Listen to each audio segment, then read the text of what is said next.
So what I'm gonna do right now is paint those squares that you see.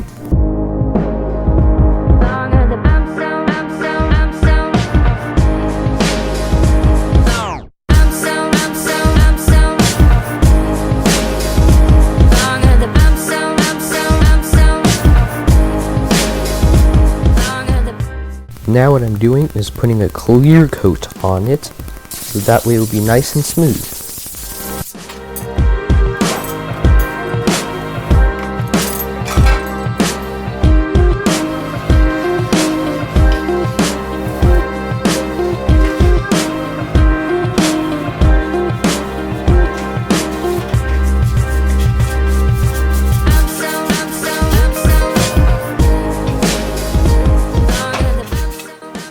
This is the chessboard after 3 layers of that thing.